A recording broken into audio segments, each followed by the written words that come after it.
The twin sons of Arandos, were already staining the sky a sickly crimson when Calvin stumbled out of bed.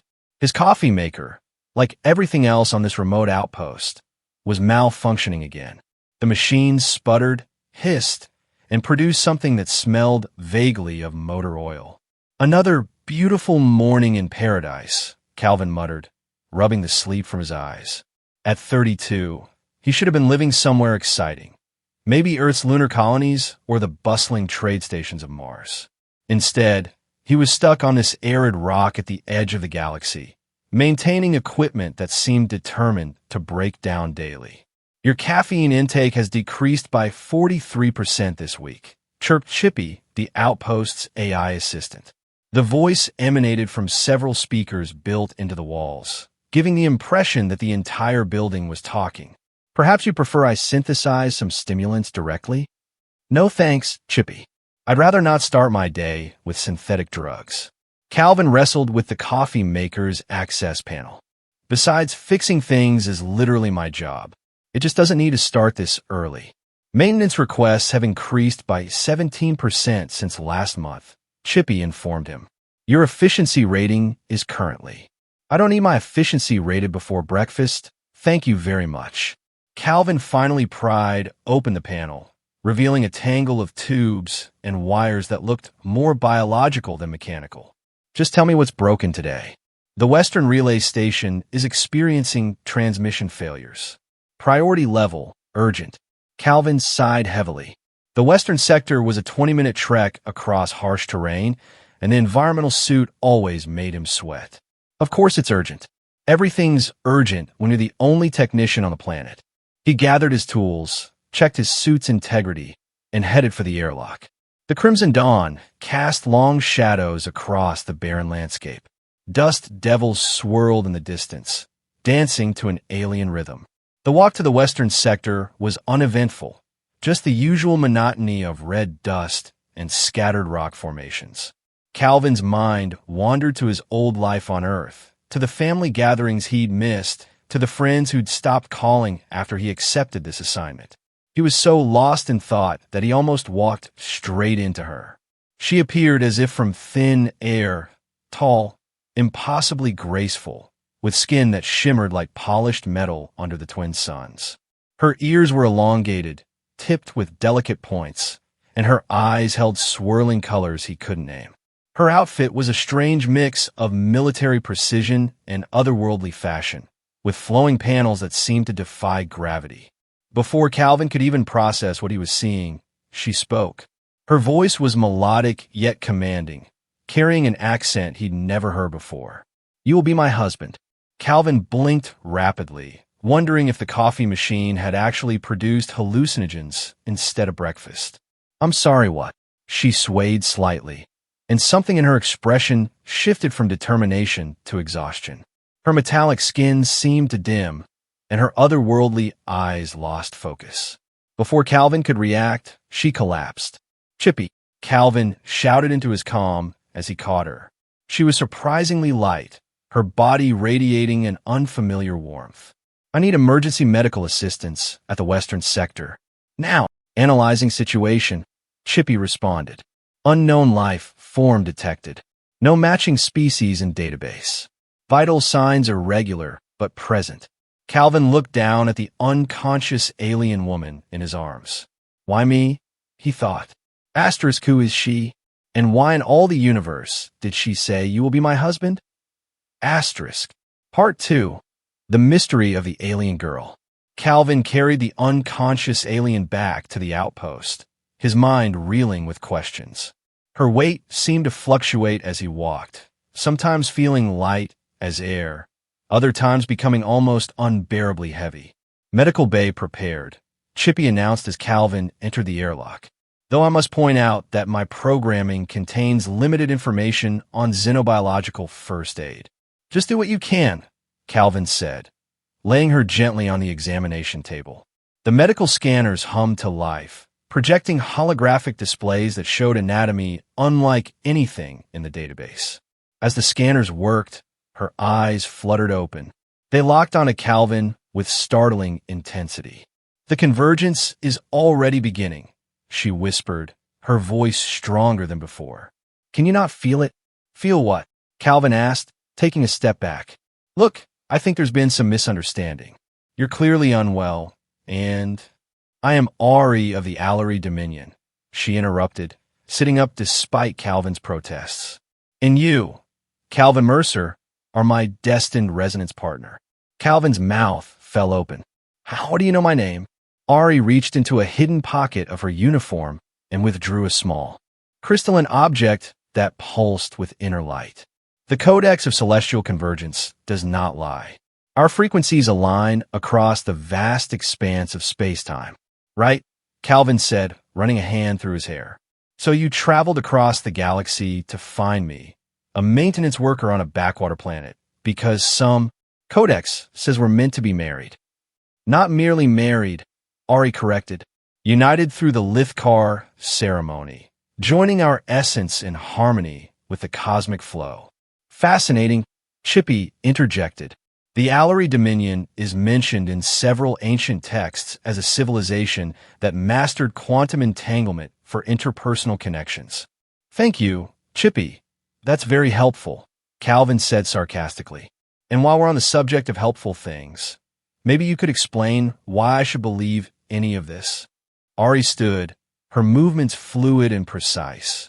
Because if we do not complete the ceremony before the solstice alignment, the Codex will destabilize. The resulting energy cascade could unravel reality itself. Of course it could, Calvin muttered. Because nothing in my life can ever be simple. I sense your skepticism, Ari said, moving closer. But destiny cares not for your doubt. Look, I appreciate the whole mystical prophecy angle, but I'm just a guy who fixes broken equipment. I'm not Prince Material, and I definitely don't want to get married before breakfast. Congratulations, boss, Chippy chimed in. Your relationship status has finally changed from eternally single to cosmically betrothed. Not helping Chippy. Ari placed her hand on Calvin's chest, and he felt a strange tingling sensation spread through his body. The resonance is already active within you. You have felt the pull, have you not? The sense that something greater awaits. Calvin wanted to deny it, but he couldn't. For months, he'd been experiencing odd dreams, moments of déjà vu, and inexplicable feelings of anticipation. Maybe, he admitted reluctantly, but that doesn't mean I'm ready to marry an alien I just met. Time is not a luxury we possess. Ari said, her expression grave. There are those who would prevent our union, who seek to manipulate the Codex for their own ends. Let me guess. Evil space villains who want to use ancient artifact for galactic domination? Your sarcasm masks your understanding, Ari observed. You see more clearly than you admit. Calvin sighed deeply. Fine. Let's say I believe you. What exactly does this ceremony involve? Ari held up the crystalline codex. We must activate the harmonizer, synchronize our biological frequencies, and complete the Lithkar ritual. Only then will the convergence stabilize. That sounds complicated. It is, and dangerous. The process will force us to confront our deepest fears and truths. Wonderful, Calvin said, slumping against the wall. So my options are either marry an alien I just met or potentially destroy reality?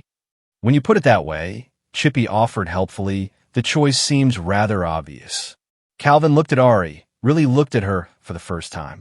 Despite her alien features, there was something hauntingly familiar about her presence.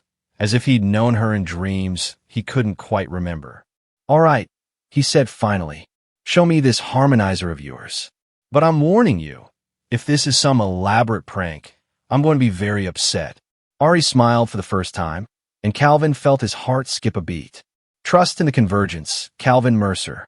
Destiny has chosen us both. Part 3, The Harmonizer's Trials. Ari led Calvin to a section of the outpost he'd never noticed before. A hidden door that materialized when she pressed her hand against what looked like solid wall. How long has this been here? Calvin asked, stepping into a chamber filled with technology that made the rest of the outpost look primitive. Since before your species developed written language, Ari replied, moving to the center of the room where a spherical device floated, suspended by invisible forces. The harmonizer has waited dormant for this moment. Calvin approached cautiously. The sphere was covered in intricate patterns that seemed to shift and flow like liquid metal. And I'm supposed to? What exactly? Repair it, Ari said simply. Your technical skills are why the Codex chose you. The harmonizer requires both Allery energy manipulation and human ingenuity. Great. No pressure. Calvin opened his toolkit and began examining the device. As he worked, Ari chanted in her native tongue, her voice resonating with harmonic frequencies that made his teeth vibrate. Suddenly, the room dissolved around them. Calvin found himself standing in a void filled with swirling colors and fragmented memories. Beside him, Ari materialized, looking equally disoriented. The trials have begun, she said, her voice echoing strangely. We must face our inner truths to achieve. Resonance. A figure appeared before Calvin, himself, but twisted and bitter, wearing the face of every failure he'd ever experienced. Look at you, the reflection sneered, playing at being important. You couldn't even keep a coffee maker working, and now you think you can save the universe? Calvin felt old insecurities rising, threatening to overwhelm him. But then Ari's hand found his, her touch grounding him in the surreal space. Do not listen, she whispered. The trials prey on doubt. The scene shifted, and now Ari faced her own reflection, a version of herself dressed in royal regalia, eyes cold and accusatory. You abandoned your people, the reflection accused. Left them to die while you pursued this fool's errand. The Dominion fell because of your obsession with prophecy. Ari's grip on Calvin's hand tightened. My people chose their fate. I chose to save what could be saved. The void swirled again, separating them. Calvin found himself alone, surrounded by scenes from his past. Every time he'd been called lazy, unmotivated, a disappointment. The images pressed in, suffocating. Calvin, Ari's voice cut through the chaos. Find me. Our resonance is the key. Fighting against the tide of negative memories, Calvin focused on Ari's voice. Slowly, he pushed through the psychological assault, following the sound until he found her trapped in her own nightmare, a vision of her homeworld burning, her people scattered among the stars. Together, Calvin said, reaching for her hand. We face this together. As their fingers touched, a pulse of energy radiated outward, dispelling the illusions. The void receded, leaving them back in the chamber, the harmonizer glowing with renewed power. 20% resonance achieved, Chippy announced. Also, I took the liberty of recording your vital signs during the trial. Fascinating stress responses. Calvin was about to respond when alarms blared throughout the outpost. Warning, Chippy continued, his tone becoming serious. Unidentified vessels entering orbital range. Energy signatures suggest hostile intent. Ari's expression hardened. They found us. The harmonizer's activation has drawn them here. Who are they? Calvin asked, already suspecting the answer. The fractured, Ari said grimly. Allery who seek to corrupt the Codex, to bend its power to their will. They cannot be allowed to interfere with the ceremony. Calvin looked at the harmonizer, then at Ari. Despite his lingering doubts, he knew he couldn't walk away now. Looks like we're going to have company for our wedding. Your humor in the face of danger is unexpectedly endearing, Ari said, a slight smile touching her lips. Yeah, well, when reality starts unraveling, you either laugh or cry. Calvin checked his tools, selecting ones that might double as weapons. So what's our next move? We must complete the trials, Ari said. But now we must do so while defending ourselves. The outpost shuddered as something struck it from above. Dust rained from the ceiling, and the lights flickered ominously. Your wedding day appears to be more eventful than average, Chippy observed. Shall I prepare the emergency protocols? Do it, Calvin said, surprised by the determination in his own voice. And, Chippy, if we don't make it through this, I'll ensure your browser history is thoroughly deleted, the AI assured him. Despite everything, Calvin laughed. You know me too well. Ari placed her hand on the harmonizer once more. Are you ready, Calvin Mercer, to face what comes next? Calvin took a deep breath, feeling the strange energy pulsing through the room, through his very being. No, he admitted, but that's never stopped me before.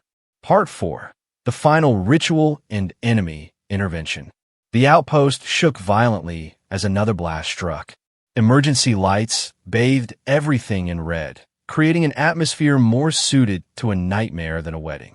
The Fractured are using disruptor cannons, Ari explained, her fingers flying over the harmonizer's controls.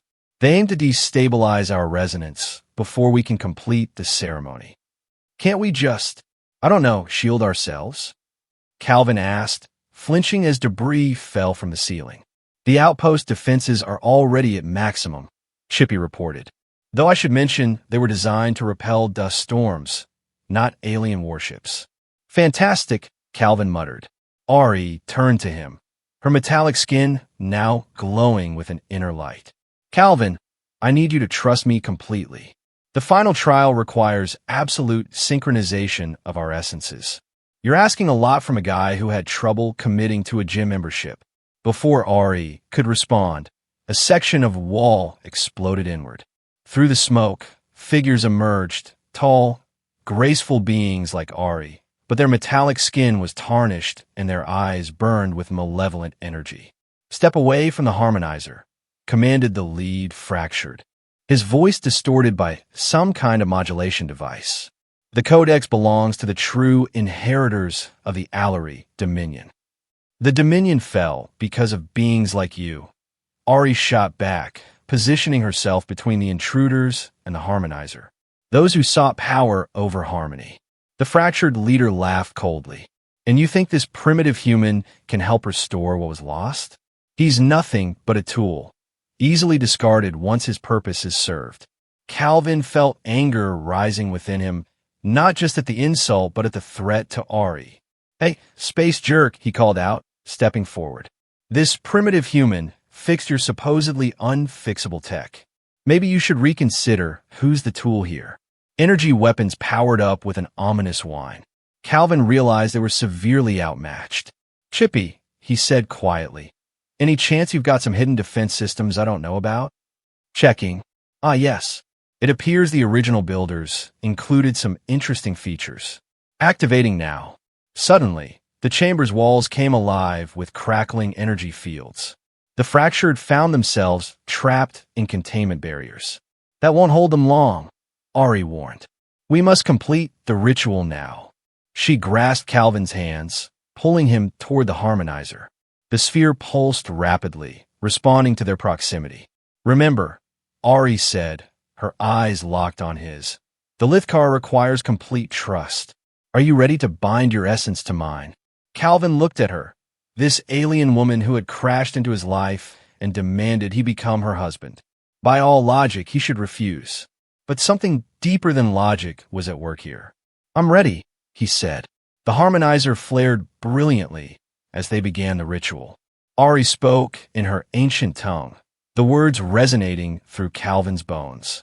He found himself responding in kind, speaking words he didn't know in a language he'd never learned. The containment fields flickered and failed. The Fractured surged forward, weapons raised.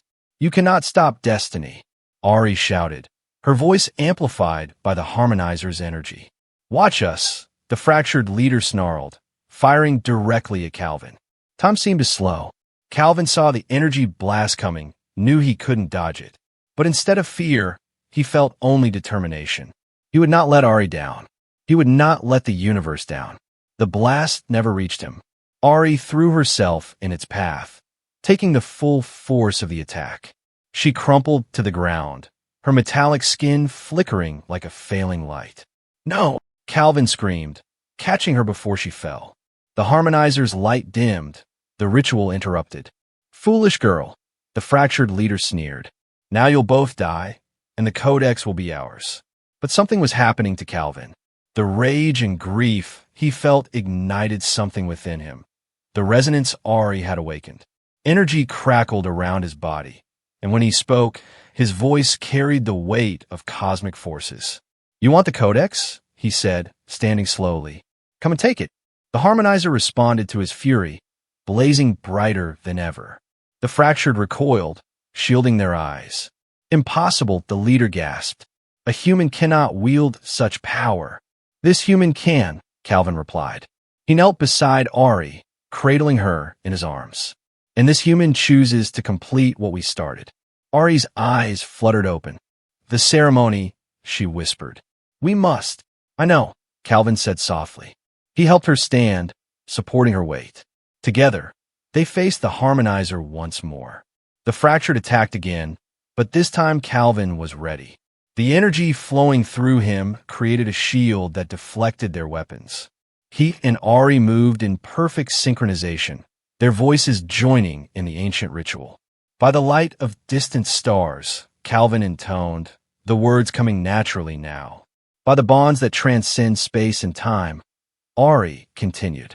We join our essences, they said together, in the eternal dance of the cosmos.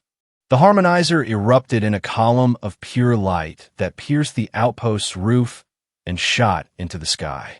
The fractured screamed as the energy washed over them, not destroying, but transforming. Their tarnished skin regained its luster. Their burning eyes cooled to gentle luminescence. When the light faded, the fractured were kneeling, their aggression gone. The corruption is cleansed, their leader said, his voice now clear and melodious. We remember who we truly are. Calvin and Ari stood hand in hand, both radiating a soft glow. The codex floated between them, its crystalline structure now perfectly clear. The convergence is complete, Ari said, smiling up at Calvin. We are bonded, husband. Calvin grinned back. So I guess this means no divorce? The Lithcar is eternal, she replied solemnly, then added with a playful glint in her eye, though I suppose you could try filing paperwork with the cosmic court. Congratulations on your successful marriage and reality saving, Chippy announced. I've updated your relationship status across all galactic databases. Also, I took the liberty of ordering some wedding gifts from the nearest trading post. They should arrive in 3 to 5 business cycles. Part 5, New Beginnings. The aftermath of the ceremony left the outpost partially destroyed, but somehow more alive than ever. Where the harmonizer's energy had touched, luminescent vines now grew, weaving through the damaged walls and pulsing with gentle light.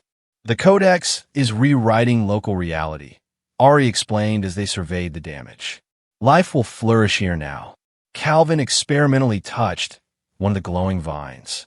He felt a surge of warmth and, to his surprise, understood its simple plant consciousness. I can feel it thinking. The resonance has changed you, Ari said. Our bond allows you to perceive what was once hidden. Great. I'm a plant whisperer now. But Calvin was smiling as he said it. The changes didn't frighten him anymore. They felt right, like puzzle pieces clicking into place. The formerly hostile fractured were helping repair the outpost, their movements graceful and purposeful. Their leader, who introduced himself as Vin, approached Calvin and Ari. We owe you a debt beyond measure, Vin said, bowing deeply. The corruption that seized our minds is gone. We remember our true purpose now, to protect, not to conquer. What will you do? Calvin asked. Return to our scattered people, Vin replied. Share what we've learned. The Allery Dominion may be gone, but its wisdom can still guide us. After the fracture departed, Calvin and Ari found themselves alone in the observation deck, watching the twin suns set. The familiar red sky now seemed to pulse with hidden colors only Calvin could see. So, he said, breaking the comfortable silence, what happens now? Now, Ari replied, leaning against him, we learn to live as bonded partners. The resonance will continue to evolve. You'll discover new abilities, new perspectives. And you? Did the ceremony change you too? Ari smiled. I'm discovering that human emotions are far more complex than I anticipated. For instance, this feeling when you make your strange jokes. I believe you call it amusement? Progress, Calvin declared. Next, I'll teach you about sarcasm. I believe I'm already quite familiar with that particular human trait, she replied dryly. Calvin laughed, marveling at how natural this felt. Just yesterday, he'd been a lonely technician on a backwater planet. Now he was married to an alien princess. She'd finally admitted to being royalty, had helped save reality, and could apparently communicate with plants. Incoming transmission, Chippy announced. From a galactic council. They've been monitoring the energy discharge and wish to speak with the individuals responsible. Put them through, Calvin said, straightening his still dusty uniform.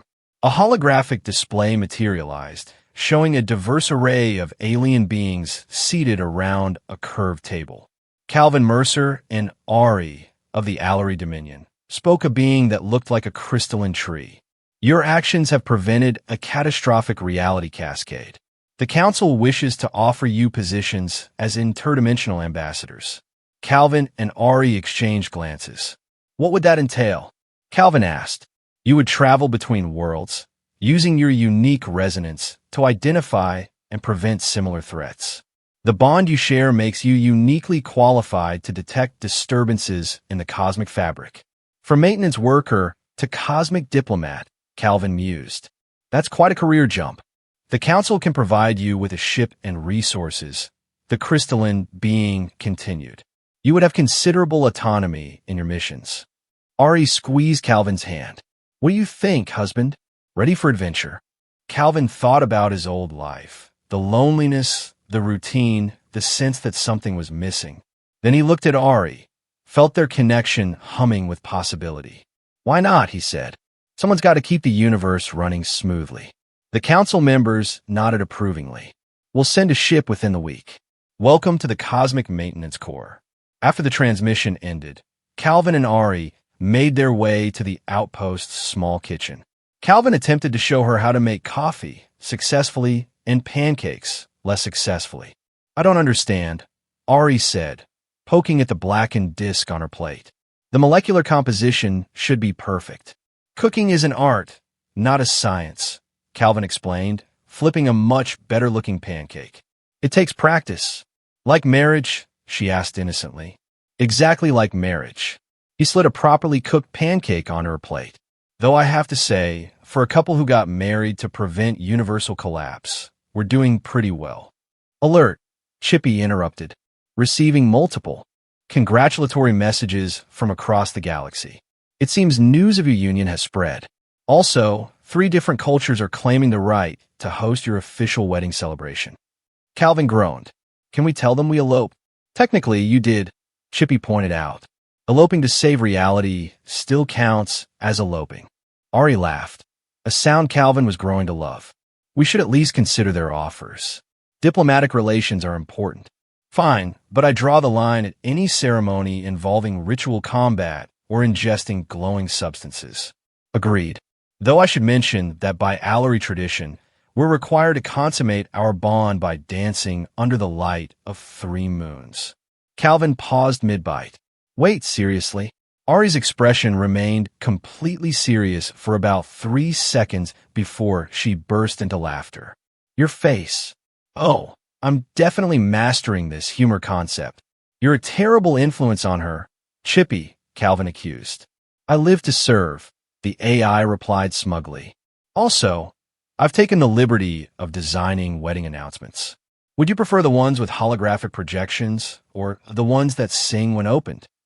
Later that evening, as they sat on the observation deck watching 3 moons rise, because of course are randos, for had 3 moons, Calvin marveled at how much his life had changed in a single day. Regrets? Ari asked, sensing his contemplative mood through their bond. None, he answered honestly. Well, maybe one. I never got to fix that coffee maker. I believe we have larger appliances to maintain now, she said, gesturing at the star-filled sky. The universe's repair team, Calvin agreed, has a nice ring to it. They sat in comfortable silence, their joined hands glowing faintly with resonant energy. The future stretched before them, full of unknown challenges and adventures. But for now, this moment was perfect. 2 beings from different worlds, brought together by destiny, watching the cosmos turn.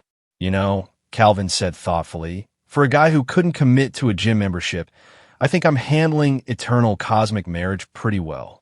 Ari leaned her head on his shoulder. The universe chose wisely.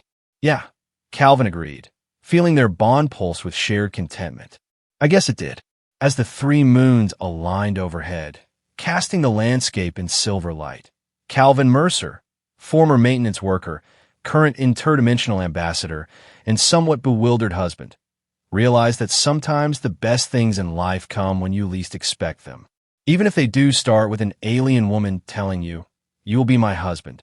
The twin suns would rise again tomorrow, bringing new challenges and adventures. But whatever came next, they would face it together, a human and an Allery, bound by destiny and something that felt remarkably like love. "I suppose," Calvin said as they headed inside, "this really is just the beginning." Ari smiled, her metallic skin shimmering in the moonlight. "Every ending is a beginning, husband.